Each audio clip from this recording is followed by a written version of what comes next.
ಪರಿಸ್ಥಿತಿ ನೋಡ್ರಿ, ಅವ್ರು ನೋಡ್ರಿ ಹೇಗಿದೆ ಅಂದ್ರೆ ನಮ್ಮ ಕಡೆ ಏನಿಲ್ಲ, ಅವ್ರ ಕಡೆ ಜಾಸ್ತಿ ಇದೆ ಅನ್ನೋ ರೀತಿ ಮಾತಾಡಿದ್ರೆ ಸರ್. RSS ಕಳ್ಳ ದುಡ್ಡು ಬಂದಿದೆಯೋ ಯಾವ ರೀತಿ ಬಂದಿದೆಯೋ ಅದೆಲ್ಲ ತನಿಖೆ ಮಾಡ್ಕೊಳ್ಳಿ, ನಂದೇನು ಅಬ್ಜೆಕ್ಷನ್ ಇಲ್ಲ. ಆದ್ರೆ ನಿಮ್ಮ ಇದನ್ನು ನೋಡ್ಕೊಳ್ಳಿ, ನೀವೆಲ್ಲಿದ್ದೀರಿ ಅಂತ ಹೇಳಿ. ಸರ್, ನಿನ್ನೆ ಮುಖ್ಯಮಂತ್ರಿಯವರು ನಾವು ಭೂಮಿ ಕೊಡ್ಲಿಕ್ಕೆ ತಯಾರಿದ್ದೇವೆ, 25,000 ಉದ್ಯೋಗ ಸೃಷ್ಟಿ ಮಾಡಬಹುದು ಕುಮಾರಸ್ವಾಮಿ ಅವರು, ಉದ್ಯೋಗವನ್ನ ಕೊಡ್ಲಿ ಅಂತ ಹೇಳಿ ನಿನ್ನೆ ಸವಾಲ್ ಹಾಕಿದ್ದಾರೆ. ನನ್ನ ಕೈಲಾದ ಮಟ್ಟಿಗೆ ಮಾಡಕ್ ತಯಾರಾಗಿದೆ. ಭೂಮಿ ಕೊಟ್ರೆ ಮಾಡ್ಲಿಕ್ಕೆ ತಯಾರಾಗಿದ್ದೇನೆ. ಅವ್ರಿಗೆ ಹೇಳ್ತೀನಿ ಒಂದು ಮಾತು, ನಾನು 2018ರಲ್ಲಿ ಇವರೇ ಮಹಾನ್ ಭಾವರುಗಳು ಮನೆ ಬಾಗಿಲಿಗೆ ಬಂದು ಮುಖ್ಯಮಂತ್ರಿ ಆಗಪ್ಪ ಅಂತ ಮಾಡಿದ್ರಲ್ಲ, 14 ತಿಂಗಳ ಖಾಲಿ ಮಾಡಿ ಕಳಿಸಿದ್ರಲ್ಲ. ಅವತ್ತು 9 ಇಂಡಸ್ಟ್ರಿಯಲ್ ಕ್ಲಸ್ಟರ್ಗಳನ್ನು ಈ ರಾಜ್ಯದಲ್ಲಿ ಪ್ರಾರಂಭ ಮಾಡಬೇಕು ಅಂತೇಳಿ ತೀರ್ಮಾನ ಮಾಡಿದ್ವು. ಆ 9 ಇಂಡಸ್ಟ್ರಿಯಲ್ ಕ್ಲಸ್ಟರ್ಗಳು ಎಲ್ಲೆಲ್ಲಿ ಕೊಟ್ಟಿದ್ದೆ? ಕಲಬುರಗಿ, ಬೀದರ್, ಬಳ್ಳಾರಿ ಈ ಭಾಗ ಕೊಟ್ಟಿದ್ದೆ, ಕೊಪ್ಪಳ ಈ ಭಾಗ ಕೊಟ್ಟಿದ್ದೆ. ಆ ಇಂಡಸ್ಟ್ರಿಗಳು ಏನು ಮಾಡಿದ್ರಿ? ಕ್ಲಸ್ಟರ್ನ ಅವ್ರಿಗೆ ಅನುಷ್ಠಾನಕ್ಕೆ ತಂದ್ರ ಏನು ಮಾಡಿದಿರಿ? ಏನು ಉದ್ಯೋಗ ಕೊಡ್ತೀರಿ? ಪಾಪ ಹೇಳಿದ್ದಾರೆ, ಏನೋ 1 ಲಕ್ಷ ಉದ್ಯೋಗ ಸೃಷ್ಟಿ ಮಾಡ್ತಾರಂತ. ಈಗ ನನ್ನ ಭಾಷಣದಲ್ಲಿ ನೋಡಿದೆ, ಎಲ್ಲಿಂದ ಉದ್ಯೋಗ ಸೃಷ್ಟಿ ಮಾಡ್ತೀರಿ? ನೀವು ಉದ್ಯೋಗ ಸೃಷ್ಟಿ ಮಾಡಿದರೆ ಇವತ್ತು ರಾಯಚೂರು, ಬಾಗಲಕೋಟೆ, ಕೊಪ್ಪಳ ಈ ಭಾಗದಿಂದ ರೈತರು ಗುಳೆ ಹೋಗೋದು, ಯುವಕರು ಗುಳೆ ಹೋಗೋದು ಬರ್ತಾ ಇದ್ದ, ಗುಳೆ ಹೋಗ್ತಕ್ಕಂಥ ಪರಿಸ್ಥಿತಿ ಬರ್ತಾ ಇದ್ದ. ಇವತ್ತು ನೀವು ಉದ್ಯೋಗ ಸೃಷ್ಟಿ ಮಾಡಿದ್ರೆ ಅದು ನಡೀತದೆ. ಬಿಡದಿಯ ವಿಷಯದಲ್ಲಿ ರೈತರ ಹೋರಾಟ ಏನಿದೆ, ರೈತರು ಭೂಮಿ ಕೊಡ್ಲಿಕ್ಕೆ ಏನು ತಯಾರಾಗಿಲ್ಲ, ಅವ್ರ ಜೊತೆನಲ್ಲಿ ನಮ್ಮ ಧ್ವನಿ ಇದೆ. ಸರ್, ಬಿಜೆಪಿ ನಿರಾಸಕ್ತಿ ತೋರಿಸ್ತಾ ಇದೆ ಅಂತ ಸರ್ ಬಿಡದಿ ವಿಚಾರದಲ್ಲಿ ನಿಮ್ಮ ಜೊತೆ ಕೈ ಜೋಡಿಸೋದಕ್ಕೆ? ನೋಡಿ, ಯಾರು ನಿರಾಸಕ್ತಿ ತೋರಿಸ್ತಾರೆ ನಿರಾಸಕ್ತಿ ತೋರಿಸಲ್ಲ ಅನ್ನೋದು ಮುಖ್ಯ ಅಲ್ಲ.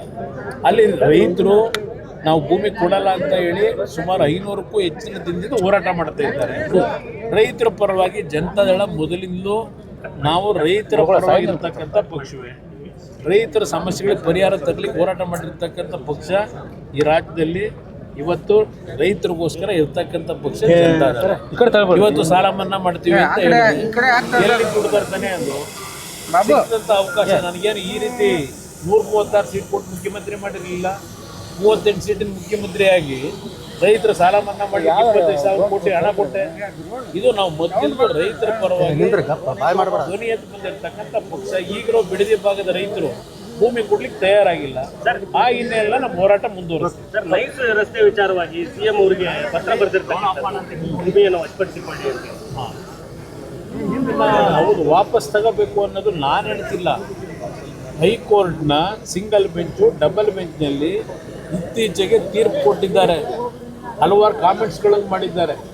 ಆ ನೈಸ್ನ ಯೋಜನೆ ಹೆಸರಿನಲ್ಲಿ BMIC ಯೋಜನೆಯ ಹೆಸರಿನಲ್ಲಿ ಇವತ್ತು ಆಗಿರ್ತಕ್ಕಂಥ ಹಲವಾರು ರೀತಿಯ ಇಲ್ಲಿಗಲ್ ಆಕ್ಟಿವಿಟೀಸು, ಆ ಫ್ರೇಮ್ವರ್ಕ್ ಅಗ್ರಿಮೆಂಟ್ನ ಉಲ್ಲಂಘನೆ ಮಾಡಿ ಏನೇನು ಇವತ್ತು ಲೂಟಿ ಆಗಿದೆ, ರೈತರನ್ನ ಬೀದಿಗೆ ತಂದು ನಿಲ್ಲಿಸಿದ್ದಾರೆ. ಕಳೆದ 20 ವರ್ಷದಿಂದ ರೈತರು ಭೂಮಿನ ವಶಪಡಿಸಿಕೊಂಡು ದುಡ್ಡು ಕೊಟ್ಟಿಲ್ಲ, ರೈತರಿಗೆ ಅವಾರ್ಡ್ ಕೊಟ್ಟಿಲ್ಲ. ಇನ್ನು ಅದರ ಬಗ್ಗೆ ಕೋರ್ಟು ಇವತ್ತು ಕೆಲವು ಸರ್ಕಾರಕ್ಕೆ ಗಡುವು ಕೊಟ್ಟಿದ್ದಾರೆ, ಹೇಳಿದ್ದಾರೆ. ಗಡುವುಲ್ಲ, ಇವತ್ತು ಏನು ತೀರ್ಮಾನ ಮಾಡಬೇಕು. ಇಲ್ಲಿ ಈ ಒಂದು BMIC ಯೋಜನೆ ಈ ಕರ್ನಾಟಕ ರಾಜ್ಯದ ಅತ್ಯಂತ ಒಂದು ದೊಡ್ಡ ಮಟ್ಟದ ಹಗರಣ ಅಂತ ಹೇಳಿ ಕೋರ್ಟ್ ಆದೇಶ ಕೊಟ್ಟಿದೆ.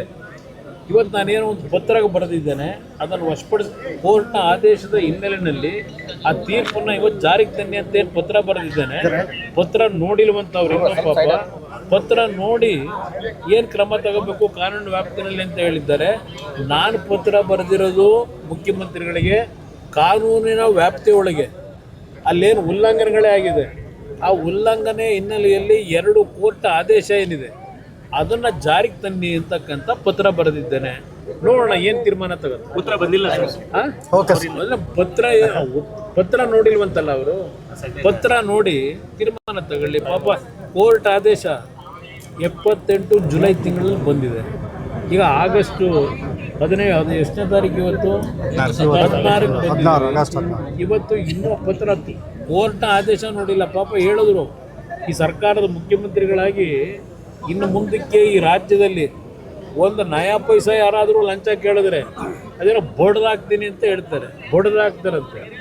ಇಲ್ಲಿ ಲಕ್ಷಾಂತರ ಕೋಟಿ ವ್ಯವಹಾರ, ಆ BMIC ಯೋಜನೆದು ಲಕ್ಷಾಂತರ ಕೋಟಿ ಹಗರಣ ಕೋರ್ಟ್ ಆದೇಶ ಮಾಡಿದೆ. ಇವರು ಭ್ರಷ್ಟಾಚಾರ ನಿಲ್ಲಿಸೋದು ಆಮೇಲೆ ಇಲ್ಲಿ ಆಗಿದೆಯಲ್ಲ ಕೋರ್ಟ್ ಆದೇಶದ ಹಿನ್ನೆಲೆ, ಅದಕ್ಕೇನು ಆಕ್ಷನ್ ತಗೋತಾರ ನೋಡೋಣ. Okay sir, thank you sir. ದೇವೇಗೌಡರು ಹೇಗಿದ್ದಾರೆ ಸರ್? ಇನ್ನೂ ಚೇತರಿಸ್ಕೊತಾ ಇದ್ದಾರೆ. ಬಟ್ ನನ್ನ ಅಭಿಪ್ರಾಯದಲ್ಲಿ ಅವರು ನಾಡಿನ ಜನತೆಯ ಒಂದು ಸಮಸ್ಯೆಗಳಿಗೆ ಧ್ವನಿ ಎತ್ತಲಿಕ್ಕೆ ಇನ್ನೂ ನಮ್ಮ ಜೊತೆಲಿ ಇರ್ತಾರೆ ಅಂತಕ್ಕಂಥ ದೇವರು ಅವರಿಗೆ ಆಯುಷ್ ಕೊಡ್ತಾರೆ ಅಂತಕ್ಕಂಥ ಒಂದು ದೇವ್ರ ಮೇಲೆ ನಂಬಿಕೆ ಇದೆ. Okay sir, thank you sir.